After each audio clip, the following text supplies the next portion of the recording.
Hello Gems! Welcome back to another video of the mock test series. This is the ultimate grind for BITSAT 2022 and today we'll be discussing paper number 5. So with every paper we tend to slightly increase the level and do something different. Today's paper is going to be lot conceptual. So if you haven't checked out the previous papers wherein we discuss paper 1, paper 2, paper 3 and paper 4, you can check out the description box of this video. You'll find the link to the playlist over there. Okay, so you can try out those first and come over here. Okay, so with that being said, let's begin with this video.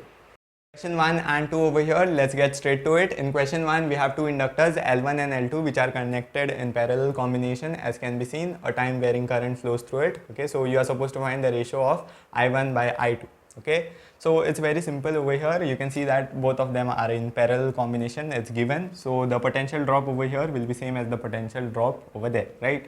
So E1 is equal to E2. Okay, potential drop over here is same as potential drop over here. Parallel combination, right?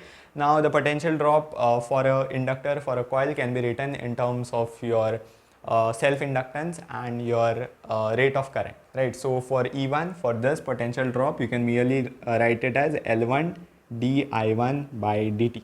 Okay, this is how you obtain potential drop across a coil, okay, across an inductor. Similarly for E2, you can write L2 di2 by dt. Actually it's minus, but minus sign will cancel on both sides. Okay, now you are supposed to integrate. What is your objective? Your objective is to find I1 by I2. How will you get I1 by I2 over here? When you integrate, right? So when you integrate this di by dt will go and you'll just get I1 over here, right? We are integrating from 0 to t, some arbitrary time t.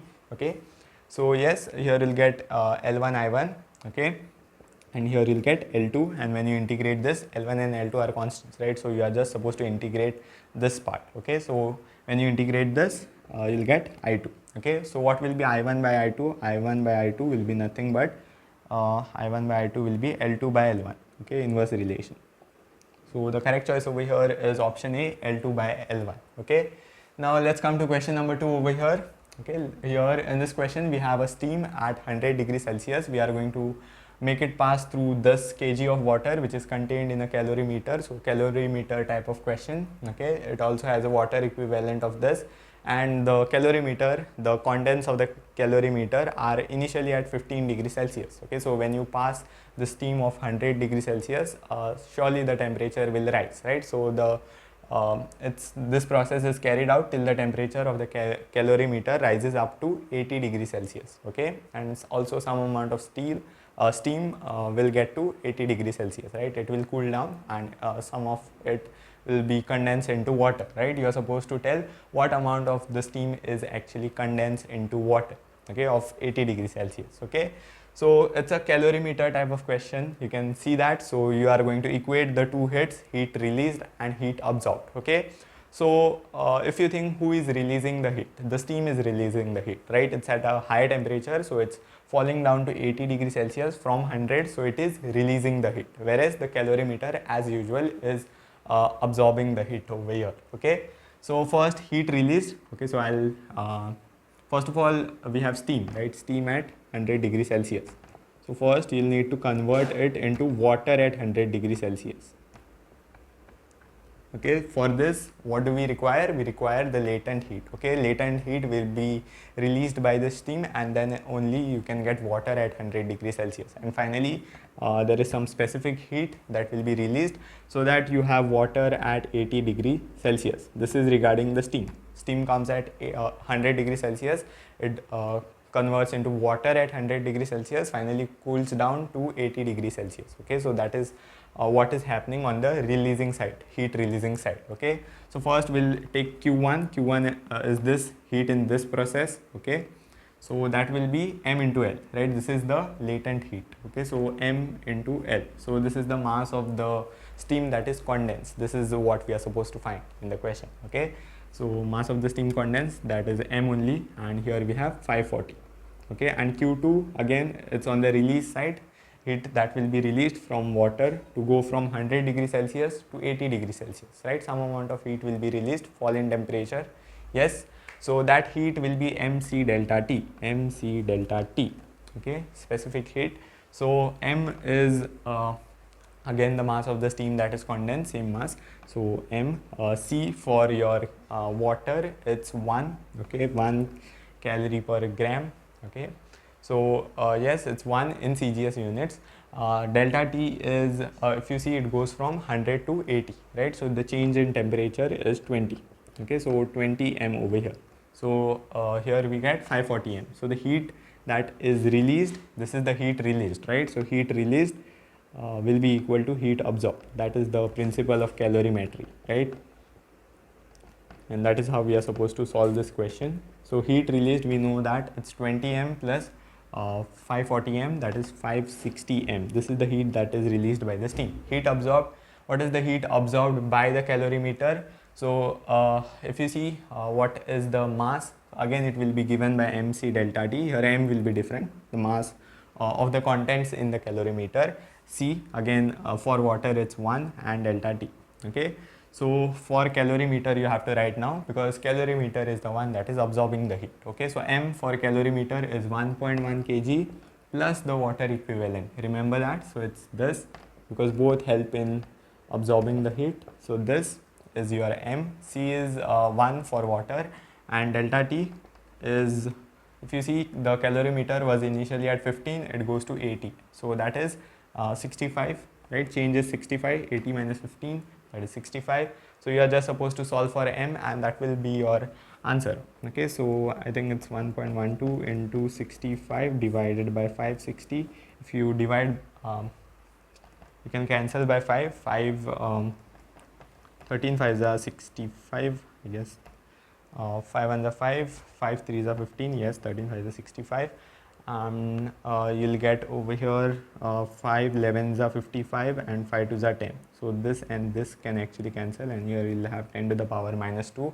So 0.31. So 0.13 kgs. So option A, 0.13 kgs is the correct choice over here. I hope that was simple to understand. Just principle of calorimetry applied over here. Let's move to the next question now. Question 3 and 4 over here. In question 3, we are supposed to tell the dimension of which base quantity corresponds to that of this, okay. So it's quite lengthy if you see, but it's straightforward and easy, okay. So here the letters have their usual meaning. G is constant of gravitation, universal constant of gravitation. H is Planck's constant. C is speed of light, okay. So basically speed, okay. So first of all, let's find the dimensional formula for your G. Okay, it will come from this formula, okay, F is equal to G mm by R square, okay. First of all, let's do it for Planck's constant first, okay, because that is simple. E is equal to H nu, E is ml2 t raised to minus 2, just like mv square, half mv square, so mass into velocity square. H is what we want to find, nu is t to the power minus 1, right, per second, okay. So yes, let's solve that. So it will give us ml2 t raised to I guess it will be minus 1, okay. Yes, so this is your dimensional formula of Planck's constant. Now let's for speed, basically it is for c cube, it will be basically your cube of the velocity, okay, lt raised to minus 1 cube, okay. So simply it is lt l to the power 3 and t to the power minus 3, okay. So this is for c cube. And for finally for G, okay, so some of you might directly know the dimensional formula of this and this by heart, so good for you, okay, but I have to do it now for this one too, okay. So for force, it is mass into acceleration, ml t raised to minus 2, mass into acceleration, okay. G we are supposed to find, m is again m is also m, okay. So I can just write it as m square upon distance square, okay. So L square, okay. So now solving for G, what will I get? So this will be m raised to minus 1, G will be m raised to minus 1 square over here, and it's just power 1. L will be L cube, okay, and t raised to minus 2. Now just substitute all of this in this formula and you'll get your answer, okay. So under root G is this, m minus 1 L cube t raised to minus 2, H is this, ml2 t raised to minus 1, okay, and c cube is lt 3 raised to minus 3, okay. So L cube and L cube will get cancelled, okay, m and m will get cancelled over here, t to the power minus 3, and this will also become t to the power minus 3. So this will also go, only L square remains. So that is under root of L square, right? So under root of L square is L. So this has dimensions corresponding to that of length. Okay, so it simplifies to something very simple, right? To a base quantity. Okay.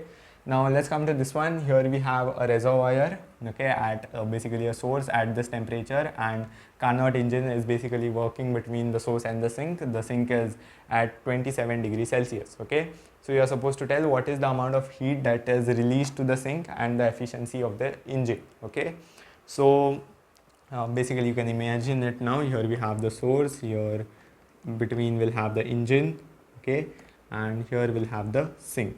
Okay, so here the source is at 827, so that is plus 273 in Kelvin, that will be 1100 Kelvin. Okay, yes, and 27 will be 300 Kelvins. Okay, so basically your engine will absorb some heat which is given as, it takes 1000 kilocalories. Okay, 1000 kilocalories, that is 10 to the power 6. Okay, kilocalories is 10 to the power 3 calories, right? And 1000 kilocalories, so into 10 to the power 3, that is 10 to the power 6 basically. Okay, so this heat is 10 to the power 6 calories. Okay, so it takes that much amount of heat, does some work, and releases some amount of energy to the sink, right? So you are supposed to find this energy Q2 which is released to the sink. Okay, the question could have also asked you for the work done. In that case, you will just have to find Q1 is given, Q2 you will have to find, and basically Q1 minus Q2 will give you the work, but that is not asked in the question. They may frame it that way. So but anyways, we are supposed to find this Q2 and the efficiency of the engine. Now for efficiency, the formula is simple. Let's do that first. Eta will be 1 minus T2 by T1. Okay, so temperature of the sink divided by the source. Okay, so basically 1 minus T2 is 300 divided by T1 is 1100. This and this and this and this will cancel. This is 8 by 11. So 8 by 11 is 0.7. Okay, 7 and 77, 3, 32, 22, 8 again. Yeah, it goes on repeating. So 72, 72, 72 like that. Okay, so here we have it. Okay, so I think, yeah, that will be the correct choice, but let's also find the heat. Let's find Q2. Okay, how to find Q2? It's again very simple. So basically T1 by T2, the temperature is directly proportional to the heat, so Q1 by Q2. Okay, so if you want to find Q2 from here, it will be, Q2 will be T1, Q2 will be what? Sorry, T2 by T1, right? T2 by T1 into Q1. Okay, this will give you Q2. So for Q2, let us find Q2 now. Q2 will be T2 by T1. T2 is this, right? Temperature of the sink divided by temperature of your source. T1 is temperature of source, and Q1 the heat that is absorbed from the source, which is 1000 kilocalories. 10 to the power 6, 1000 kilocalories. Okay, so that is 10 to the power 6. What I can do is, I'll cancel 1 over here and I'll cancel 1 from over here. Okay, so it will become 10 to the power 5. Okay, so 1130 by 11, that will be around 2. I'll be left with 8, so that is 7. Okay, 2.7. So again, we are coming very close to this answer, 2.7, and then what will be left? Okay, again 2, yes. So I think option B is the correct choice over here. Okay, and we have the 10 to the power 5 factor, and this is in calories. Okay, because everything we put in calories, right? So yes, option B is the correct choice over here. Question 5 and 6 over here. Question 5 is from Doppler's effect, one of the very favorite topics of your BITSAT. So let's do it. Here we have a train which is moving towards a stationary observer. First, it moves with a speed of 34 meters per second. It is blowing a whistle with certain original frequency. Okay, the frequency that is registered by your observer is F1 in this case. Okay, and in the second case, your train will approach the same observer again with the same frequency, same original frequency, but it will approach the observer with this velocity now, 17 meters per second. Okay, so a bit less or half of the initial velocity. Okay, and in that case, in the second case, the frequency that is registered by your observer is f2. Okay, you are supposed to tell the ratio f1 by f2. What is the ratio f1 by f2? You are given that the speed of the sound in air is 340 meters per second. Okay, quite simple question, because you are just supposed to apply your Doppler's effect twice and just find the ratio then. Okay, so first of all, it's easy to see that f1 will be bigger than f2, right? Because your source is approaching the observer faster in case 1. Okay, so when it's approaching faster, the apparent frequency will be more. Okay, so in case 1, the f1 will be greater than f2. That is what I'm saying, because here the velocity is more, here the velocity is less. Okay, so you can actually neglect option B and option D. Okay, f1 by f2 should be greater than 1. Okay, because f1 is bigger than f2. Okay, so you can neglect these two options, but now let's solve it. Okay, so f1 will be given as V minus, so actually the Doppler's effect formula is V plus or minus VO divided by V plus or minus VS into the original frequency, right? So for f1, if you see, we have a stationary observer in both the cases. So V, the velocity of the observer is 0, so no terms in the numerator, and here velocity of the source, if you see, it is coming with 34 meters per second. Okay, and this sign, okay, first of all this will be 34 and the sign will be minus because your source is approaching your observer, right? So when it is approaching, it is trying to increase the apparent frequency or decrease the denominator and increase the apparent frequency. Okay, so it will be V minus 34. Now I will substitute for V as well, so that is 340 and 340. Actually I have a whole video on how to decide the signs in Doppler's effect, so if you are interested in checking it out, do check it out. I'll put the links over there. Okay, now let's come to f2. F2 again the same formula. Here you'll get 340, observer is at rest. Okay, observer is stationary, so no terms, no velocity of observer in numerator. So then we have 340, again your source is approaching, so minus, it will reduce the denominator, increase the apparent frequency. Okay, and here we'll have FO. Now you can just take the ratio. If you see, this and this will get cancelled, it's common in both. So f1 by f2 will be nothing but, so f1 by f2. So f1, this has an inverse relation, so here we'll get 340 minus 34 in the denominator, I think that is 306, yes, and here we will get 340 minus 17, that is 323. Okay, so this when you compute, I think it goes by, if you can easily see, it's not a 2, right? This is not twice of that. Okay, f1 is not twice of f1, easily you can see that. This is very close, like 19 and 18. Okay, I think it goes by 17, you can try it, and the answer that you'll get is exactly 19 by 80. Okay, so yes, option A is the correct choice over here. Let's come to this one now. Here we have an automobile, okay, which is traveling at this speed. It reaches an upward incline, so we have incline which is at an angle of 30 degrees. Now your vehicle will climb this incline with a speed of 36 kilometers per hour, or that is 10 meters per second, right? How do you convert kilometers per hour in meters per second? So 36 into the conversion factor is 5 by 18, right? So 5 by 18, so 18 2s are 36, 2 5s are 10. Okay, so the speed is 10 meters per second. Okay, now you're supposed to tell the engine is switched off, so no more acceleration given to the vehicle.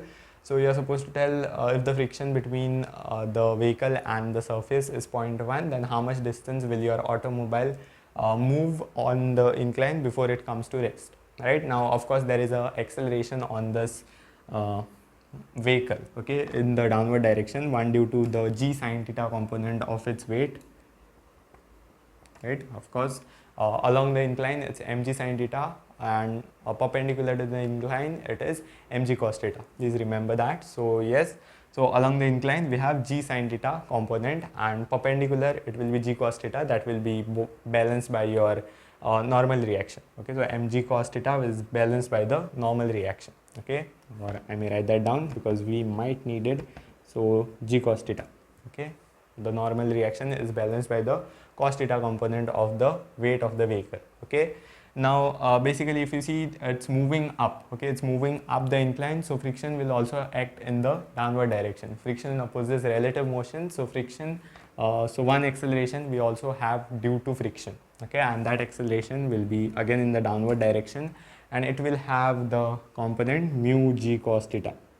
Okay, for friction, basically friction is mu n, right? Frictional force is mu n, right?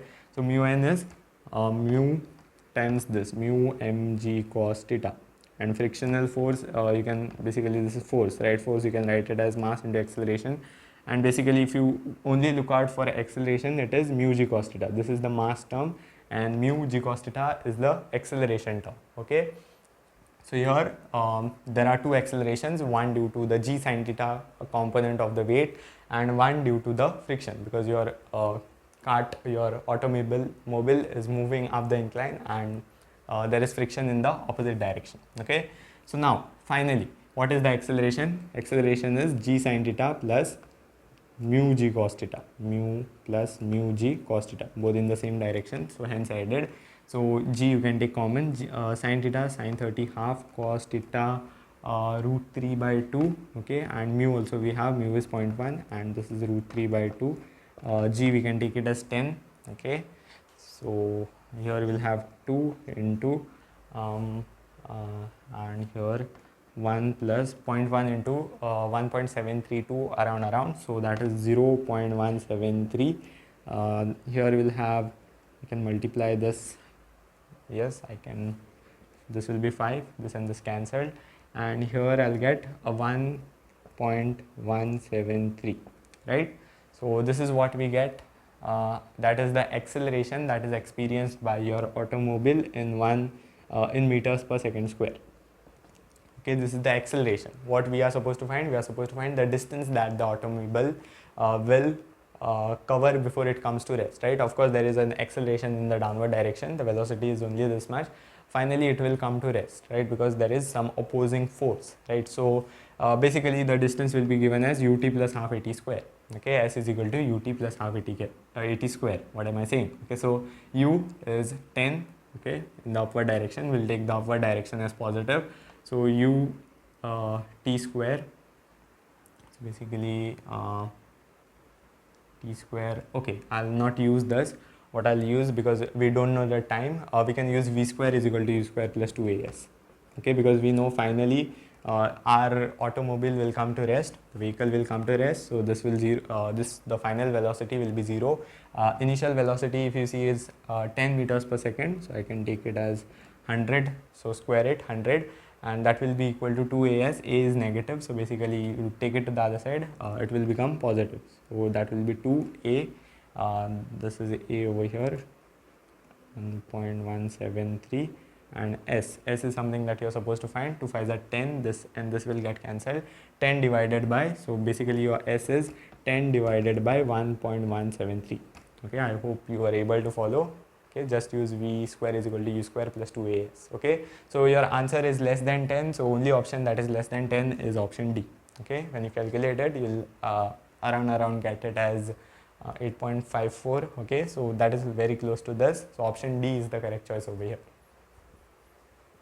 So question 7 and 8 over here. In question 7, we are given a circuit of some kind. Okay, we are told to find the resistance X when the potential difference between B and A is 0. Okay, so B and A are at the same potential, which means that if you connect a galvanometer between point B and D, there will be zero deflection, because there is no potential difference between these 2 points. No current will flow, right, in this branch. Okay, so when you connect it, so basically they are saying that this bridge is balanced. Okay, it's another way of saying that this and this point have the same potential.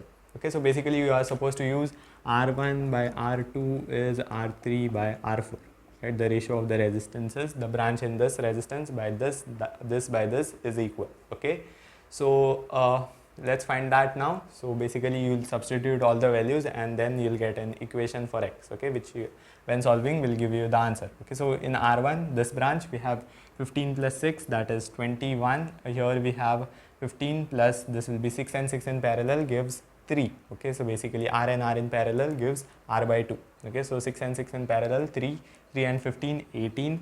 here we'll have basically in this we have 3 in combination with that, right? So these are in parallel combination, 8 into x upon x plus 8, product upon sum, okay, 8 into x upon x plus 8 plus 3, okay, that is in series combination with this parallel combination is in with series with this, okay. And finally we have R4 is 4 and 4 in parallel, 2, okay, R and R in parallel, R by 2, okay, so that will be 2 plus 4, 6, okay. Now you can cancel this, 7 and 6, okay, 3 7 are 3 6 are, you can bring that 6 over here, and 8x upon x plus 8 plus 3, this and this will get cancelled, and you'll get 4 as, so 7 minus 3 is 4, so 8x upon x plus 8. So basically R and R in parallel gives R by 2, right? So if you see, this gives us 4 and half of 8 is 4, okay, so the other resistance will be also 8, okay. Actually you can solve it, the answer is 8, just solve it, 4x plus 32, take it to the other side, and we have 8x, okay. So just cross multiplying, and then you'll get 4x as 32, you can easily see that x is 8, right, 4 8s are 32. Let's come to this one now. A block of wood floats in water with its 4/5 of the volume immersed, okay, 4/5 of the volume is submerged, and this is water, okay. Now this block, the same block in another liquid, just floats, okay. Just floats means it is submerged entirely, okay. This is some other liquid, okay.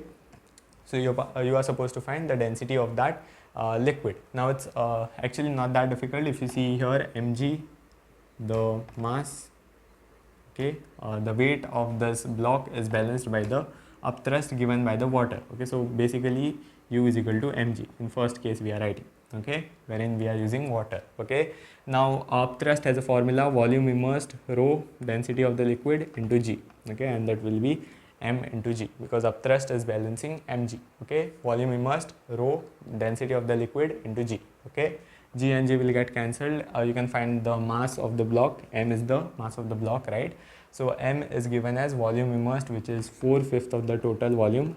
I'll write it as 4/5 of Vt, okay, into your 10 to the power 3, okay. So this will be that is 1000 divided by 5, 200 into 4, 800, so 800 times Vt. So basically actually this is the factor that will be the density of this liquid, okay. If you don't believe me, let's proceed further, okay. So in step 2, we'll again use your upthrust balancing mg, so mg is balanced by upthrust, okay. So again we are using the same thing. So now upthrust is volume immersed. Now volume immersed in this case just floats, right, total volume is immersed, so V total is the volume immersed, okay. Rho is the density of the liquid. Now in this case we have density of liquid, this liquid, earlier we had density of water, okay. Now again into G, and here we have mg, okay. So if you see Vt over here, rho L, m is 800 times Vt, okay, and yes, that will give you your answer, 800, right. So basically this factor gives you the answer over here, okay, when the volume over here is Vt, okay, some portion of Vt, okay, because Vt and Vt will get cancelled, as you know, okay. So anyways 800 is the correct choice over here. Over to the next question. Question 9 and 10 over here. In question 9 we have a current I which is flowing in this loop, a strange kind of loop over here. You are supposed to tell what is the magnetic field at the center of this loop, okay. First of all you can check whether it's inward or upward, okay, or upward or downward. Basically I found this question in the book, so it says upward or downward. So here it's basically inward or outward, right. So first of all let's confirm that. So if you see the direction of the current is clockwise, so that is inward, okay. So the magnetic field will be inward, right, clockwise inward, okay. So here also clockwise inward, okay. So basically you can cross out the upward option. Upward means outward, okay, not this one, this one, okay. So upward options are not there, okay, only downward, so inward kind of magnetic field over here, okay. So B net will be basically, So first of all, a magnetic field due to a loop is given as mu 0 I upon 2r, right? This is for a circular loop, okay, but we don't have a perfect loop over here. There is some portion of the loop, okay. So for this kind of a thing, you are just supposed to use mu 0 I upon 2r, again the same thing. So for first we are applying it for this portion, okay, this portion, the smaller portion, okay, so this one. So mu 0 I upon 2r, and that is 3/4 of the original circle, right? This is 3/4, so 3 times of 4, 3 by 4, okay, not 3 times of 4. So this is 3/4 of the circle, right? So I have multiplied it by 3 by 4, okay. So suppose you have some random angle, like a portion of 30 degrees, okay. So how will you write the magnetic moment for this? It will be mu 0 I upon 2r, 30 out of 360, okay. So 30 degrees out of 360. Here we have 270 out of 360, so basically that is 3/4, okay. So yes, I know it directly, so I directly wrote 3 by 4, okay. So now the magnetic field due to the bigger loop, now this is due to the smaller loop, right, of smaller radius. Now this is due to bigger loop, the other part, okay, due to this loop.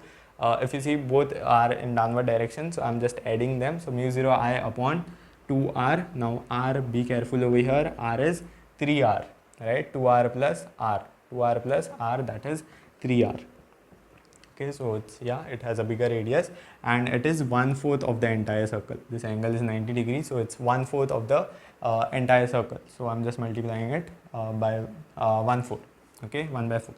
So here you can take mu 0 I upon 2r common. You can also take 1/4 common. So what will you be left with? So all of this has gotten common, so 3, and in this mu 0 I upon 4, yeah, mu 0 I upon 2 and 4, r has also gone, so 1 by 3, okay. When you solve this, what will you get? You'll get, this will be 10, 10 and 2 can cancel, 5 mu 0 I upon 4 into 3, 4 into 3, that is 12r, okay. So option D is the correct choice over here, okay. 5 mu 0 I upon 12r in the inward direction or downward, okay. Now let's come to this one. You are supposed to tell the ratio of the angular momentum L to the atomic dipole moment mu for hydrogen like atoms, okay. Now you might know it directly by heart, okay. You might know that it is constant, but you might not know what is the constant, okay, because for boards they just teach that this divided by this is constant, right? But let's find it out. It's very simple. Your angular momentum is given as mvr, okay. Magnetic moment for hydrogen like atom is actually evr by 2, okay, but let's find it out in this case, okay. Let's do the small derivation over here. I'll say magnetic moment is I into A. I hope at least you know this, okay. M is equal to I into A.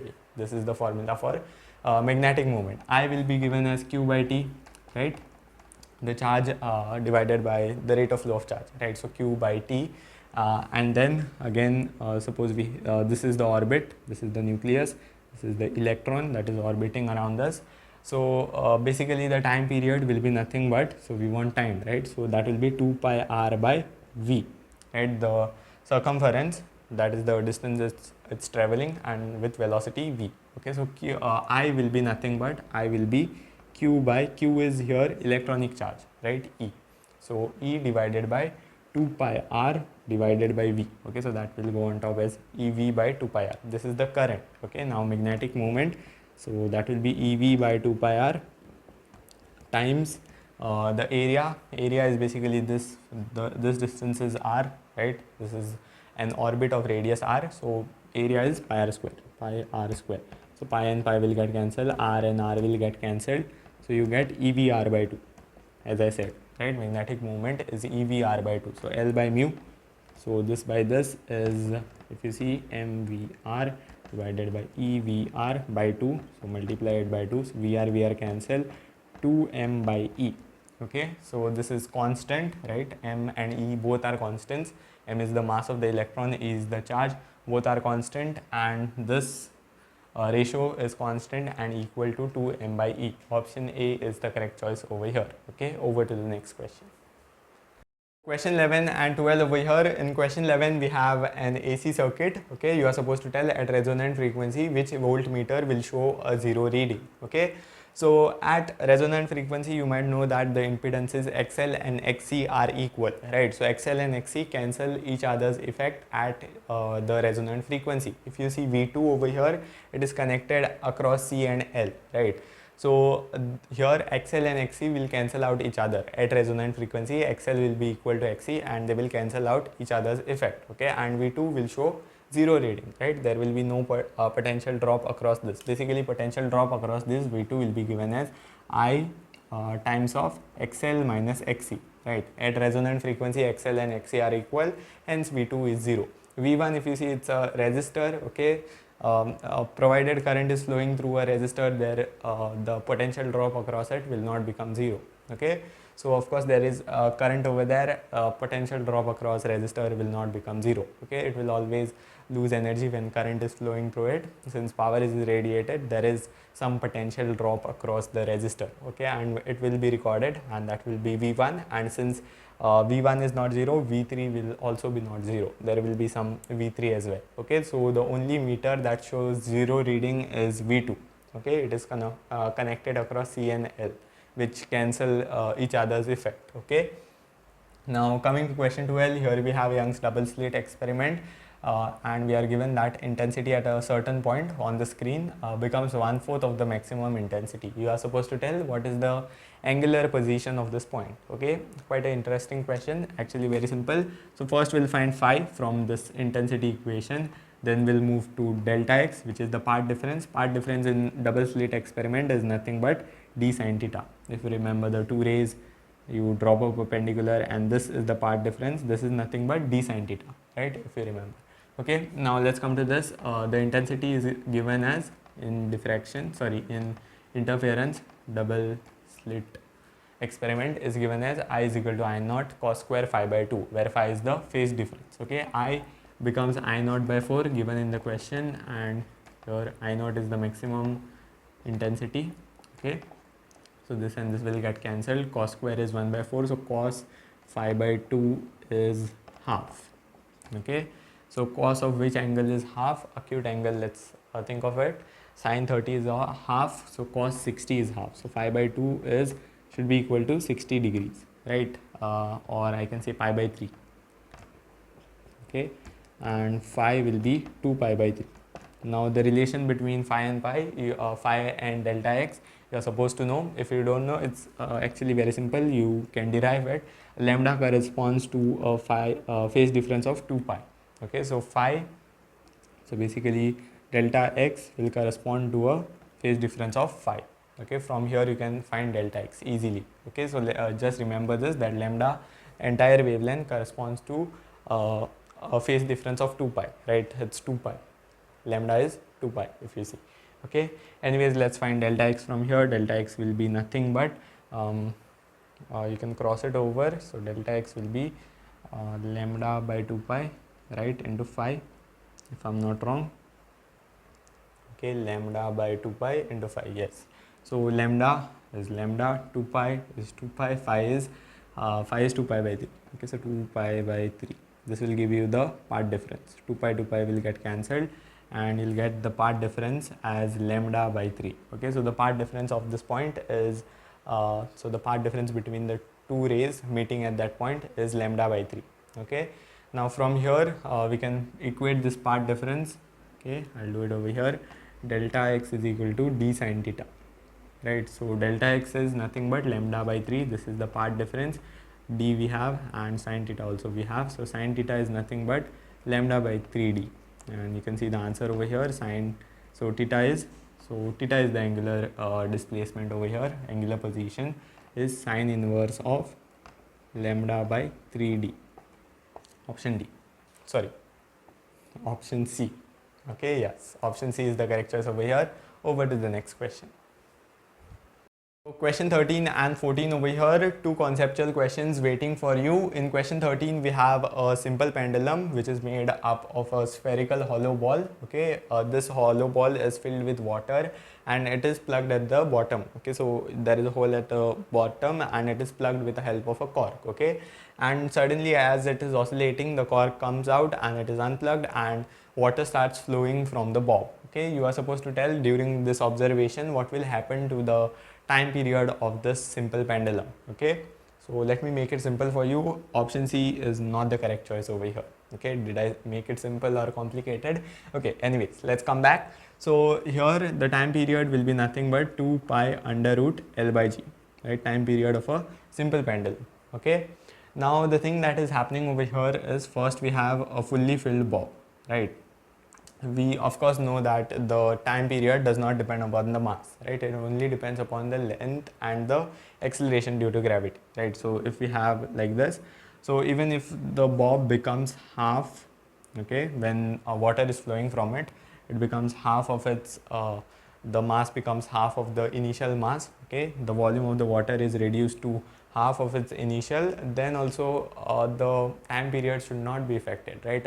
It does not depend on the mass or the volume of water over there. But the thing to note over here is that in the first case, the center of mass is at the center of this sphere, right? Okay, the water is completely filled, it's uniformly filled, and the center of mass of the sphere is over here. Okay, so the length is measured from the fixed point till the center of mass.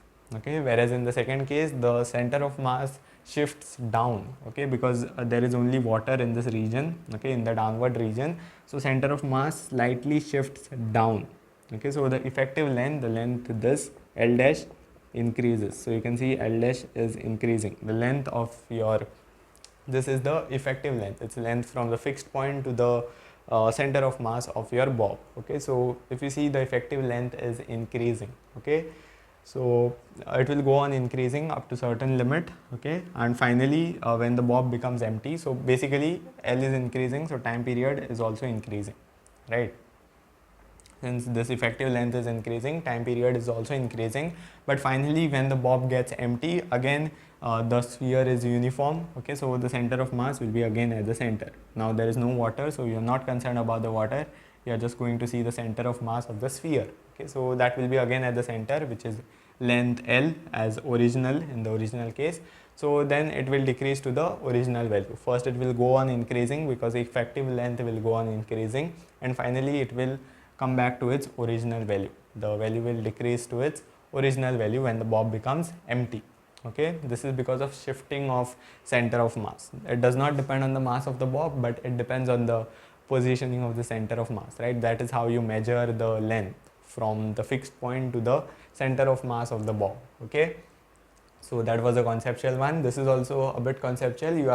You have a semiconductor, the initial charge density. So at a given temperature, the charge density, which is the charge carriers, okay, the number density of the charge carriers is n, and you are going to apply electric field so that you have a current across that semiconductor. Okay, and the drift velocity, now the under the influence of electric field, the electrons will have drift velocity. The average drift velocity in this case is V at temperature T. Okay, you are supposed to tell if the temperature of the semiconductor is increased, what will happen. It's very simple. If you see, when temperature is increased, what will happen? The covalent bonds will break. Okay, so the number of charge carriers will increase. Okay, the covalent bonds will break and you'll have more number of charge carriers, right? So your number of charge carriers will increase, but due to increase in your temperature, there will be more collisions. Okay, more number of charge carriers and moving in the same electric field, there will be more collisions between your charge carriers. Okay, and that will reduce the drift velocity. Okay, but one of the factor is dominant over here, but that is what we are not asked. So n will increase and V will decrease. N will increase because as temperature is increased, covalent bonds break and we have more number of charge carriers. N will increase, and we will also experience more number of collisions. Okay, as temperature increases. Okay, so that's from this question. Let's move to the next question now. So question 15 and 16 over here. In 15 we are told to consider the acceleration, velocity and displacement of a tennis ball okay, as it falls to ground and bounces back. Okay, you are supposed to tell the direction of which of this quantity will change. Will it be only velocity, displacement, velocity, all three, or displacement and acceleration? Okay, it's quite simple. So if you see, that's exactly what I say before every question, but yeah, this one is very simple. Okay, so if you see, initially we have velocity in this direction, acceleration is also in this direction, and your displacement is also in this direction, downward direction, right, when the ball is falling. When your ball falls, okay, I'll write A as G. Okay, now you can understand the significance. So when your ball bounces back, the displacement will be in the upward direction, right? Now when it bounces back and move, it will move up, right? So displacement will be covered in the upward direction. Again, velocity will be in the upward direction. The direction of motion is the direction of velocity. Okay, so yes, velocity will be also in the upward direction, but acceleration due to gravity G will be always in the downward direction. This is motion under gravity. If you remember, A is always equal to minus G. Okay, so only the gravity, acceleration due to gravity will not change change its direction, whereas displacement and velocity will change its direction. Okay, direction of which of the following changes. Okay, so it's displacement and velocity. Okay, acceleration does not changes its direction when the ball bounces back. Okay, now let us come to this one. If the time period is doubled, what will happen to the angular momentum of the body? Okay, so here it is also given that moment of inertia remains constant, and here the angular momentum will not remain constant. Okay, it's not at all necessary that your angular momentum is conserved. It's only conserved wherein there is no external torque. If you see, angular momentum is L is I omega, right? So in this case, if you see, time period is changing, which means omega is changing, because omega is 2 pi by t, right? And you are given that your moment of inertia remains constant, right? Moment of inertia remains constant, then of course L should change in order to keep this equation intact, right? So L should make certain adjustments so that this equation remains an equation. Okay, yes. So it is the point is, I'm saying angular momentum may not remain always conserved. In this case, you'll see that it's moment of inertia that remains constant, and L and omega changes. Okay, as L and omega changes. Okay, so here the time period is doubled. Okay, so the time period is doubled, omega will be halved, right? If the time period is double, because it's inversely proportional, right? So omega dash, so I can write L dash and omega dash. These are the new angular momentum and your angular velocity. Okay, so I remains constant, omega dash is omega by 2, because the time period is doubled. Okay, you can imagine that if the time period is doubled, okay, so it takes 2 times the original time to complete one revolution, which means the angular velocity is reduced to half. Okay, that is what it means. So what will happen to L dash? So if you see, original it was L equals I omega. Okay, when nothing was manipulated, it was just simply I omega. Now here if you see, it is I omega by 2, or the L is L by 2. Okay, because I omega is L. Okay, the original angular momentum. Okay, so basically, when you make your omega half, or time period, when you double the time period, this omega will become omega by 2, and your angular momentum will also become half. Okay, basically direct relation between the two, right? So if you half this will also become half. Okay, so option C is the correct choice over here. Over to the next question. Question 17 and 18 over here. In question 17, we are given that the breaking stress of a steel wire is P and the density of steel is rho. So what is the greatest length that can hang vertically? Just like any frustrated student. Damn, I'm not supposed to make satire over here. Okay, what is the greatest length that can hang vertically without breaking? Okay, so here we have a steel wire. Okay, here, okay, we have a steel wire. So suppose the greatest length that can hang is L, okay, and the mass of this, let us suppose that mass of this is M. Okay, so of course its weight will act in the downward direction. This weight is the one that is causing stress in this wire. Okay, so basically stress is given as force by area, right? Stress is force by area. Okay, so stress will be nothing but, so the maximum stress that it can bear is P. Now force is, if you see, it's mg in the downward direction, and by area. Okay, let's assume that the area of cross section, we are assuming everything basically, is A. Okay, so now your mass can be written in the form of density. We are given that the density of the steel is rho, so we can write it in terms of density. So mass is density into volume into G divided by A. So this becomes rho Vg divided by A. So now volume itself can be written, so volume of this wire can be A times of L, right? So area into length, area of cross section into length. So volume will be this, right? A and A can get cancelled, so rho Lg, rho Lg, so rho Lg. Okay, so P is rho Lg. Okay, so that is what we get. So we are supposed to find the greatest length. So L is the greatest length that can be hanged. So L is basically P by rho G, which is option A. Okay, so option A, P by rho G, is the correct choice over here. Very, very simple question, like I always say. Okay, now question 18 over here, an object takes n times as much time to slide down a rough inclined plane. So basically we have two inclined planes, a rough and a smooth one. Both the angle of inclination is 45 degrees. For sliding down the smooth inclined plane, the time is t. Okay, and for sliding down the rough inclined plane, the time is n times of t, because there is friction, so motion will be opposed and it will come down slowly, right? So on the rough inclined plane, it takes n times of more time than that on the smooth inclined plane. That is what is given, and the angle is 45 degree on both. You are supposed to find the coefficient of kinetic friction between the block and your and the rough surface of the incline. Okay, actually I think we did this question in A series or the FAQ series. You might find the answer over there as well, but let's do it. It's very simple, not that simple now. Okay, I'm just saying simple. Okay, so here we have the rough inclined plane. So what we'll do, first of all, we can use S is equal to ut plus half at square. Okay, so for that we'll need acceleration. So we'll find the acceleration on the smooth inclined plane and acceleration on the rough inclined plane. Okay, so for the smooth inclined plane, what is the acceleration?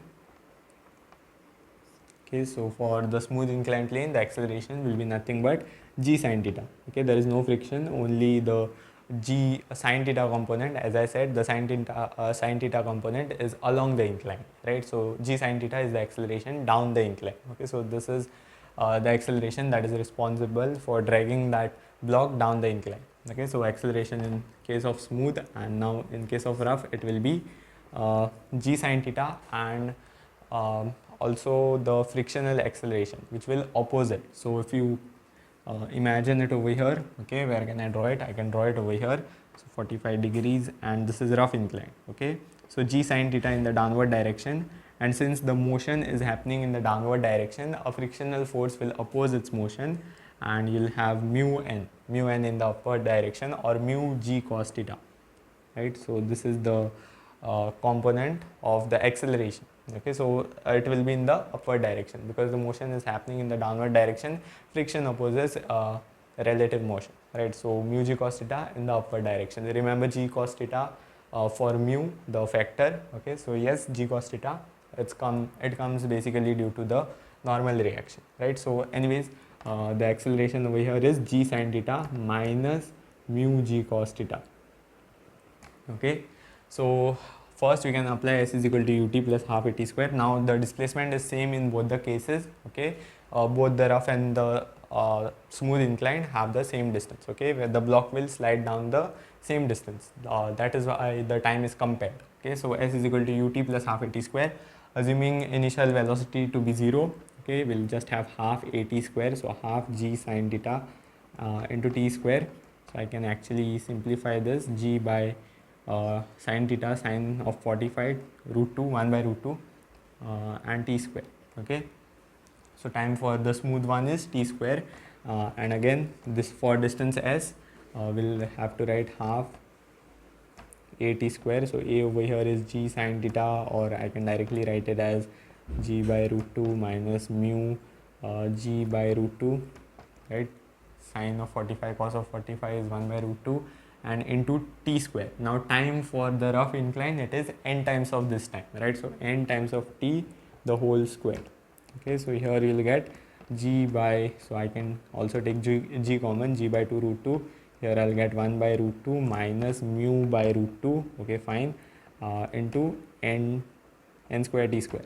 Okay, and now I'll just equate this 2, so gt square by 2 root 2 is equal to g by 2 root 2 1 by root 2 minus mu by root 2 into n square t square. Okay, t square will get cancelled, g by 2 root 2, g by 2 root 2 will also get cancelled. What will we be left with? Okay, here we are supposed to find mu, so mu will be, so I'll have 1 by n square. So what did I do a mistake? Yes, I took root 2 common. Okay, so root 2 should not belong over here. Okay, so we'll just have this, so root 2 will not be over here. Okay, so we are just left with 1 over here, and we have 1 minus mu into n square. Okay, so from here I can easily find mu, so it will be 1 upon n square is 1 minus mu. Mu is basically 1 minus 1 by n square, which is option B. Okay, so just find displacement on both the surfaces, both the inclines. Okay, those displacements are equal. Okay, use the time equation t, and here you are supposed to use n times of t. Here acceleration on the smooth one g sin theta, acceleration on the rough one g sin theta minus mu g cos theta. Okay, and just equate these two equations, s is equal to ut plus half at square for both the rough and the smooth inclined plane. Equate them and find the value of mu in terms of n. Okay, yeah, that's your answer. Let's move to the next question. Question 19 and 20 over here. In question 19 we have an asteroid of mass m. It is approaching Earth. Okay, it is initially at a distance of 10 RE. RE is the radius of the Earth. It has an initial velocity of vi. It hits the Earth. So you are supposed to tell what is the final velocity of this asteroid that killed us, maybe. Okay, so let's come to that. So basically here we'll use conservation of energy. Okay, initial velocity is given, we are supposed to tell final velocity, so let's use conservation of energy.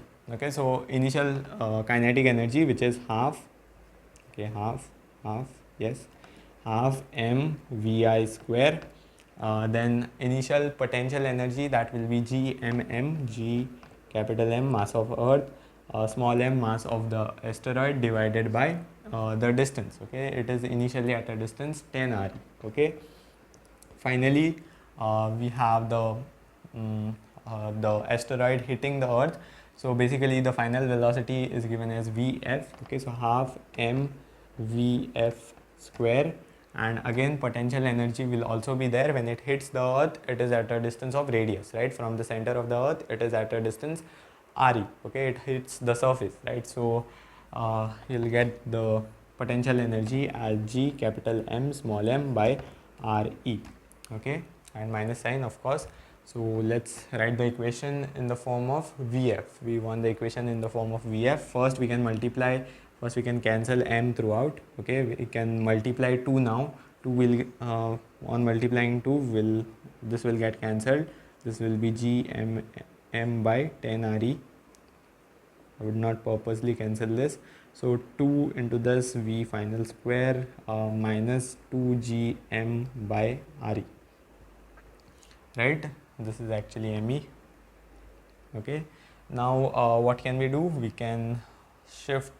We want Vf, right? Vf is nothing but Vi square, and bring this to the other side. That will be plus 2g me by Re. So you can take actually plus 2g me by Re common from both these terms, this and this. Here you will get, this is plus 1, right? When it comes over here, it is plus, so it will be plus, and minus, this will remain minus, that is 1 by 10. Okay, and this is V final square. Okay, you can multiply and open this out, and you'll get the same thing. Okay, if you want to verify. So the correct choice over here is option C. V final square is V initial square and this term. Okay, yes.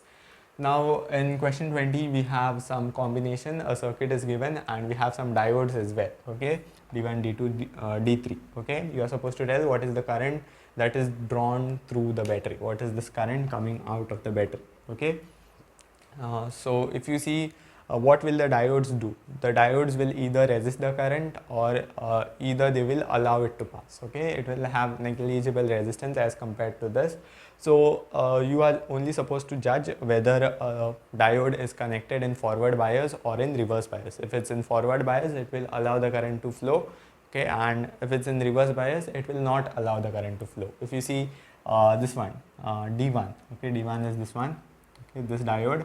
If you see, it is connected in reverse bias, right, the negative side to the positive. So this is in reverse bias, it will not allow current to flow. So this branch is not as good as it is not over there. Okay, so no current will flow through that branch. Okay.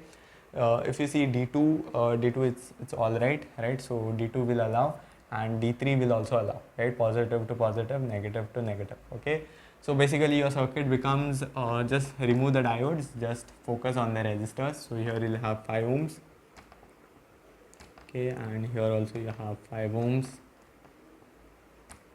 and this is connected over here. Okay, I can connect this over here also, same thing. And we have, what is this resistance? Not given. Let me check what is that resistance. That is 20 ohms. Okay, so this is 20 ohms. So this is 20 ohms. So this is connected to a 10 volts battery. Okay, now the circuit is very simple to be solved. So you can see 5 and 5, 10 in parallel with 20, 10 and 20 in parallel. The effective resistance is 20 by 3. Okay, R and 2R in parallel, R big by 3 or 2R by 3. Okay, so 10 and 20 in parallel, so 20 by 3, bigger one by 3. Okay, and I is nothing but V by RE. So V is what? V is 10, RE is 20, and by 3 that will go on top. This and this, half, 3 by 2, 3 by 2 is 1.5. So option B is the correct choice. Let's move to the next question.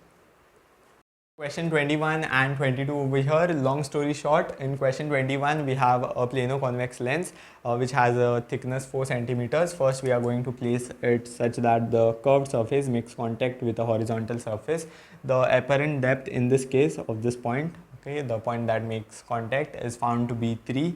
Okay, apparent depth is given as 3 when it's placed this way. Okay, and in the second case we are going to place it this way, inverted, so that the plane surface makes contact with the horizontal surface. Apparent depth in this case is 25 by 8 centimeters. Okay, you are supposed to find the focal length of this lens, assuming that the thickness of this lens is negligible. Okay, so let's try it. It's very conceptual question. Actually you can pause the video over here and give it a try. Okay, so I'll do it now. You can pause anytime and give it a shot. Okay, so let's get to it. So first let's find the refractive index of this lens. Okay, so for that we need D real by D apparent, right? Apparent depth to real depth. We'll apply this to case 1. So case 1, what do we get? The real depth is 4 centimeters, right? Which is the thickness of your lens, right? That is the distance, real depth from this line. Okay, that is the distance 4 centimeters, because we are considering the point which makes contact with the surface, right? So that is 4 centimeters wide. So 4 centimeters real depth. Apparent depth is given as 3, right? Curved surface is found to be 3. Okay, so here we get 3. So the refractive index of this material is 4 by 3. Water glass. Okay, a water lens. Okay, now what is next? Next, what we'll do, the apparent depth in the second case, which is this case, this is reflection from a curved surface. Okay, this is not a flat surface, we have a curved surface, so there is a reflection like this, okay, away from the normal. Okay, so here the apparent depth is this. Okay, apparent depth here is given as 25 by 8. The process that is happening over here is reflection at curved surfaces. Okay, for that we have another formula which says mu2 by V minus mu1 by U, okay, is equal to mu2 minus mu1 upon R. Okay, mu2 is the medium where the ray is going. Okay, mu1 is the medium where the ray is incident first. Okay, so beginning from the image over here, it will strike the surface first of your glass medium, so it strikes the glass medium first. So mu1 is glass, I don't mean glass, the refractive index of this material. Okay, so mu1 is this and mu2 is air. Okay, basically mu2 is that medium where the ray visits second. Okay, mu2, okay, ray visits second. So yes, mu2 is air.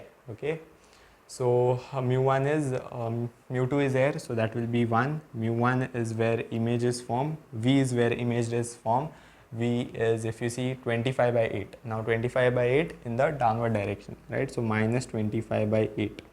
Okay, minus mu1. Mu1 is your this medium, refractive index of the medium of the glass, which is 4 by 3. U is where the object is kept. Object is this, right? The center object is the center of the apparent depth of the center of the face. Okay, so this is the actual object over here, the center point of the plane surface. Okay, so that is at a distance of 4 centimeters, 4 centimeters or millimeters or centimeters. Okay, whatever that is, that will be equal to mu2 minus mu1. Mu2 is air minus mu1, 4 by 3, and r is what we are supposed to find over here. From r we can find f, right? So that is our approach over here. So 1 by minus 25 by 8, so I can write it as 8 by 25. This will be minus, and then we have again your object is also negative, right? It's minus 4 in the downward direction, so we have plus, this will become plus, 4 and 4 will cancel, here we will have 1 by 3. Okay, and 1 minus 4 by 3, 1 minus 4 by 3, that will be I guess minus 1 by 3, so minus 1 by 3 and r we have. Okay, so that is the equation that we get. Next thing, let's solve this. This will be 75 minus 24 plus 25 and minus 1 by 3 r. This gives us r as 75 by, this is 1, right? 25 minus 24 is 1. So r is nothing but 75 by 3, which is 25. Okay, 25, and that too with a minus sign. Of course, this is a plano convex lens, and here the focal length, if you see, sorry, the radius of curvature lies on this side, right? If you complete the circle, it will be somewhere beneath. Okay, so r is minus 25 centimeters. How do you find f? F is r by 2, so this divided by 2, which is 12.5, which is the wrong answer. Okay, that is not how you find f for lenses. How do you find f for lenses? It is 1 upon f, lens maker formula, mu minus 1 into 1 minus r1 minus 1 minus 1 upon r2. Okay, you are supposed to use lens maker formula. This is r is f by 2 only for your lenses. Okay, sorry, r by 2 is f for only for lenses. Okay, not for sorry, only for mirror, not for lenses. Okay, r is f is r by 2 only for mirrors, not for lenses. Okay, for lens you have the lens maker formula. Okay, so that is why we found the refractive index in the first place. Okay, so that will give us 4 by 3 minus 1, that is 1 by 3, right? And 1 by r1. Now we'll consider the lens this way. Suppose r1 is our plane surface. Okay, so plane surface, it's infinity, and r2 will be minus r, right? So here it's in the opposite, in the direction to the incident ray, minus r, so that will give us r. R is, what is the value of r? Okay, I have substituted the convention, so not considering the sign, we have 25. Okay, so your f will be nothing but 3 into 25, which is 75. 1 by infinity is 0. Okay, so we have 75 centimeters. So option C, 75 centimeters. Actually, if you see, the focal length is greater than the radius of curvature. Fascinating, right? So yes, that is correct, and 75 is the correct choice over here. Coming to the question number 22, here we have x, v and a. This denote displacement, velocity and acceleration of a particle executing SHM. You are supposed to tell the which of this following quantity is constant. Now in SHM, basically acceleration is omega square x, right, or minus omega square x. Okay, so if you see, you get a hint over here that a by x is constant. Okay, so a by x, whichever term has that, so a by x is constant, and even if you multiply t to it, time period of SHM is constant, right? It is constant. So if you multiply a by x with another constant time period t, this will be constant, right? So at by x is the correct choice over here. Actually, you can compute all of this, only this will be constant. Okay, yeah, that's our answer. Over to the next question. Question 23 and 24 over here. In question 23, we have increased the current sensitivity of a moving coil galvanometer by 50%. Its resistance is increased so that the new resistance becomes twice of the initial resistance. Okay, so by what factor does the voltage sensitivity change? Okay, so you are supposed to find the final voltage sensitivity. Okay, that will be given as the new current sensitivity. We have changed the current sensitivity, we have increased it by 50%. Divided by the resistance. The resistance is twice of the initial resistance. Suppose the initial resistance is R, so the new resistance will be 2 times of R. Okay, so suppose the initial voltage sensitivity was S, then we have increased. Now this new voltage sensitivity is 50% more, right? So we have increased it by 50%. So this S dash will be nothing but S plus 50 times of S. Okay, 50% of S. Okay, so this will be the new voltage current sensitivity, because we have increased it by 50%. Okay, and again we have 2R in the denominator, so this will be nothing but I think it's 0.5, 1.5, yes. So 1.5 S upon 2 I can do. S by R is nothing but if you see the initial voltage sensitivity, the initial voltage sensitivity is basically S, the current sensitivity divided by the resistance R, initial quantities, right? So initial voltage sensitivity is S by R. So this is nothing but, I can write this 1.5 as 3 by 2, so that will be 3 by 4, right? This 2 is also there, and 3 by 4 times of V. So your new voltage sensitivity is 3/4 of your older voltage sensitivity. Okay, so it is 75% of the older voltage sensitivity. Okay, so you can easily see the change over here. The change is from V. So initially it was V, now it has become 3V by 4. Okay, so change is 1 by 4, right? Change over here is 1 by 4, or you can basically do initial minus final upon initial, so that will give you the change. Okay, so here you can directly see the change is 1 by 4 of V. Okay, so V by 4 I shall say. Okay, so change is 25%. V by 4 is 0.25 or 25%, and it has decreased 25%. You can see that this is like 0.75, right? And this is 1V to 0.75. So it has decreased 0.25 or to 25%. Okay, so the changes decreases by 25%. Okay, so yes. That was about that question. Let's come to this one now. Here we have a pulley of radius 2 meters, and some force is applied tangentially to this pulley, and the force is dependent on time as it's given. If the moment of inertia of the pulley about the axis, so moment of inertia about that particular axis is also given. You are supposed to tell the number of rotations made by the pulley before it reverses its direction. Okay, here constant force is applied, so there is a chance, in fact there is, and it happens so that the pulley will change its direction. The force is such, so you are supposed to tell how many rotations will it complete before changing its direction, okay, of motion. Okay, so first of all, our thought process, we can use torque. Okay, moment of inertia is given, force is given, torque we can use it as R cross F. Okay, so R cross F, or torque is I alpha, right? So I times alpha. Force and this radius are tangential, right? Force is applied tangentially, so RF sine theta sine 91. Okay, so R, if you see it's 2, force is 20t minus 5t square.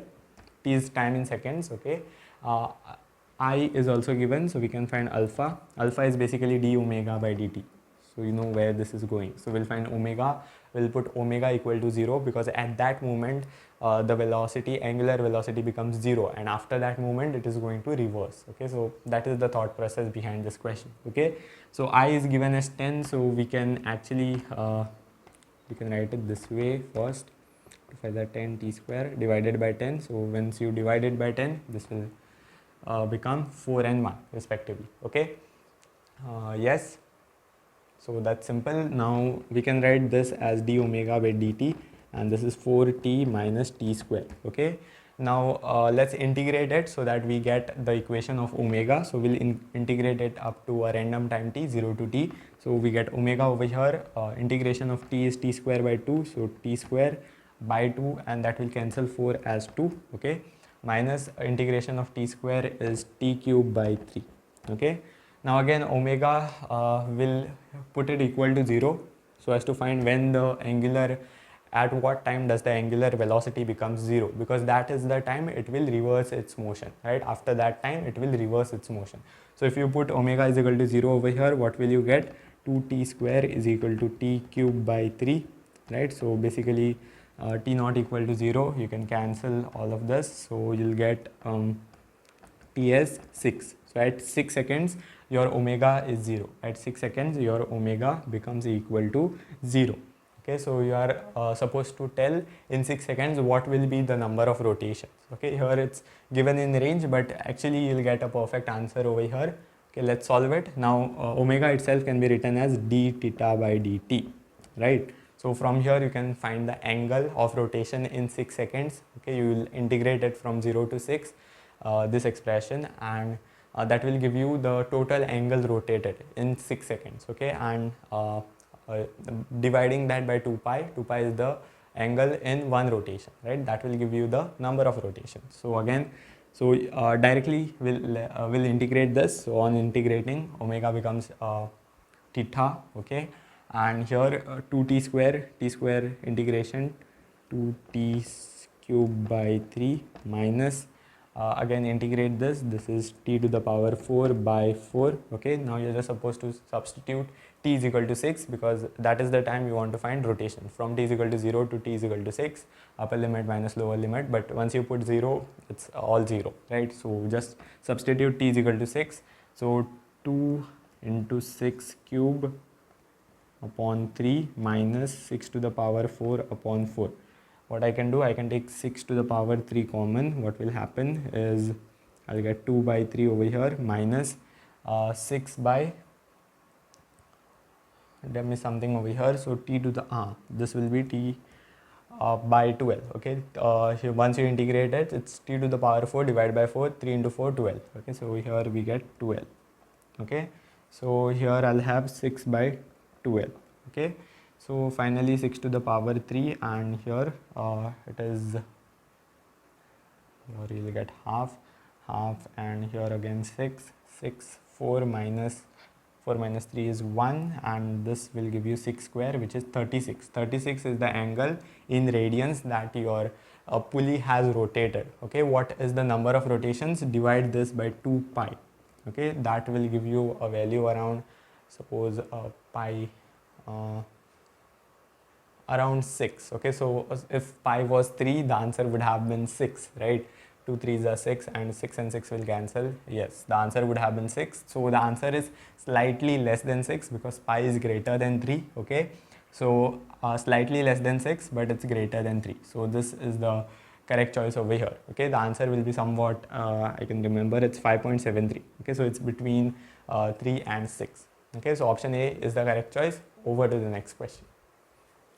So question 25 and 26 over here. In question 25 we have two photoelectric effects happening. So in one we are going to use a photon of energy 4 electron volts. We are going to strike it on a metal A. Okay, the maximum kinetic energy that is observed for the photoelectrons that are emitted is TA electron volts, and the de Broglie wavelength for the electrons is lambda A. Okay, similarly we are going to do one more photoelectric experiment. We are going to use photons of energy 4.5 electron volts. We are going to bombard them or make them strike on a metal B. Okay, the maximum kinetic energy that is observed in case of metal B is TB. Okay, which is written in the form of TA. TB is basically TA minus 1.5 in electron volts. Okay, now the de Broglie wavelength for the photoelectrons in the second type is lambda B. Okay, and there is a relation between lambda B and lambda A, that is lambda B is 2 times of lambda A. It is seen such thing happening. Okay, so you are supposed to find basically which of this is a correct statement. Okay, so basically there are 4 unknowns, TA, TB and phi A, phi B.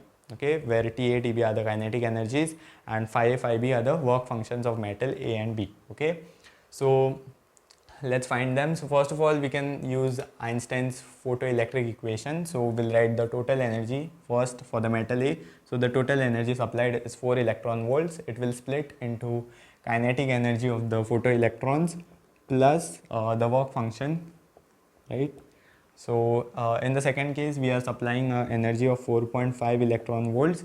It will be again distributed between your kinetic energy of photoelectrons, which is Tb or Ta minus 1.5 plus phi b. Okay, now actually you can subtract this two equation, 2 minus 1. What will that give you? That will give you 0.5. Okay, 4.5 minus 4, that is 0.5. Ta and Ta will get cancelled. 1 point, this will remain as it is. Okay, phi A minus phi B. Okay, here we will have phi or yes, phi B minus phi A. Okay, 2 minus A, right? Phi B minus phi A and minus 1.5 as it is. So phi B minus phi A is basically 1.5 plus 0.5, that is 2 electron volts. Okay, so the difference between the work functions is 2 electron volts. So option A and B simultaneously cannot be correct. Okay, because if you see, the difference between the two is not 2 volts. Anyways, simultaneously it's never correct in BITSAT, right? So yes, that is one data we found. Now we can use the de Broglie wavelength, I must say. It is h upon p, right? Momentum itself can be written in the form of kinetic energy. Since we are concerned with the kinetic energies over here, it is under root 2 mk, right? So you can easily see that there is a inverse relation between your de Broglie wavelength and the kinetic energy. So that is what we are going to use. So lambda a by lambda b is under root, right, Tb by Ta, inverse relation with the root. Okay, Tb Ta, okay, inverse relation with the root. So now lambda A, lambda B is 2 times of lambda A. So this ratio becomes half, right? This is 2 times of lambda A cancel. The ratio becomes half. Tb, now Tb can be written as Ta minus 1.5. So Ta, now just split it. Okay, so Ta by Ta is 1 and 1.5 divided by Ta. This is what we have.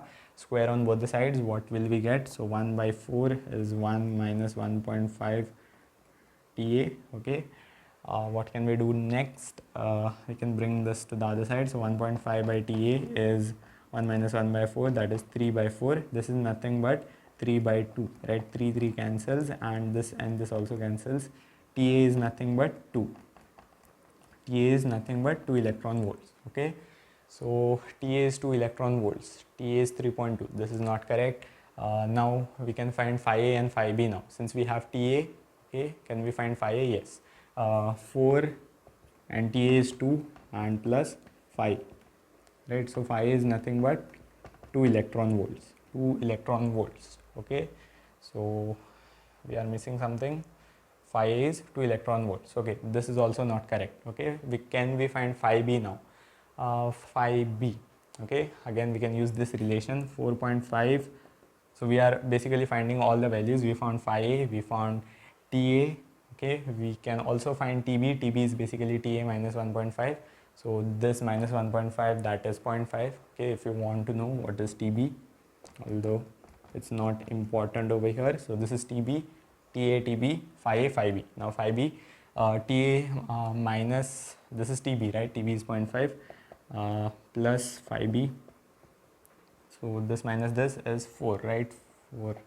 So yes, 4 electron volts, right? Phi B is 4 electron volts. Okay, so phi B is equal to 4 electron volts is the correct choice over here. Okay, let's come to this one now. Which of the following electromagnetic radiation has the smallest wavelength? Okay, smallest wavelength or the highest frequency, right? Wavelength and frequency are inversely proportional. Okay, so basically I told you how to remember the sequence in one of the old videos. It is gamma XUV IMR. Okay, it says grand XUV in my, what was that, in my resort. Okay, yes, I remember it. So grand XUV in my resort. Okay, so yes, that is how you remember it, but what good does it make to you? No. But you should also remember how the a wavelength varies. Okay, so here the wavelength is the highest. Okay, so basically from here to here the wavelength increases. Okay, from gamma to radio the wavelength increases or the frequency decreases. Okay, so gamma has the highest frequency or the lowest wavelength. Okay, so option C, gamma rays have the smallest wavelength and the radio waves have the highest wavelength. Okay, yeah, that's all from this question. Over to the next question. So question 27 and 28 over here, the last two questions for the day. The next two questions will be your homework questions. So let's solve it. Here we have a plane electromagnetic wave which is traveling in free space. Okay, so the electric field at a particular instant of time is given as this. You are supposed to find the magnetic induction along z-axis around this time. Okay, so it's very simple. Basically C is given as E by B. Okay, basically the ratio of electric field and magnetic field is constant and it is equal to C. Okay, C, E by B is C. Okay, so here B will be nothing but E by C, right? E is given as 9.3 and C is speed of light which is this. Okay, and that will be 3.1 and this will go as 10 to the power minus 8. Okay, so 3.1 into 10 to the power minus 8. Tesla is the correct choice over here. Okay, let's come to this one. We have a parallel plate capacitor. The capacitor is connected across a battery. Okay, here we have some dielectric material also. So you are supposed to tell what is the potential difference, the ratio of the potential difference across the dielectric layers. Okay, so first of all you can split this up into two. Okay, like this two capacitors. So this has distance between the plates 2d. This here the distance is d. Here it is filled with dielectric constant 2 and here the dielectric constant is 6. Okay, so basically if you see this is like a series combination. Okay, so in series combination the charge remains the same, right? So basically your capacitance is C is given as Q by V. Q is same for both the capacitors because they are in series combinations. I've just split them up. Okay, and this I've written them as two different capacitors. Okay, basically we are supposed to find V1 by V2, the voltage over here V1 and the voltage over here is V2. Okay, so we are supposed to find V1 by V2, but you can easily see that C is inversely proportional to V. This is in series combination because Q is same for both. Okay, charge is same on both the capacitors in series combination, so your capacitance is inversely proportional to the voltage. So basically what I'm saying is V1 by V2 is nothing but C2 by C1. Okay, inverse relation, V1 by V2 is C2 by C1. Okay, so that is what I'm saying. Okay, so for it's a simple job now. We are supposed to find C1 and C2, take their ratio, that will give us V1 by V2. Okay, so first of all C1 is for this, so K times, so K1 I'll write it as K epsilon naught by D. Okay, so K1 is 2. Okay, A plate area is same for both, epsilon naught and D. Now C2 is, if you see, K2 A epsilon naught and the distance between the plate is 2D, right? So K2 is 6 A epsilon naught by 2D, or I can write it as, I can cancel this, 3A epsilon naught by D. Once you take the ratio C2 by C1, C2 by C1, A epsilon naught by D, A epsilon naught by D cancels, so 3 by 2. Okay, so 3 by 2. So the ratio over here is option D, 3 by 2. Okay, so that's all from these two questions. Let's move to the next question, which will be your homework question.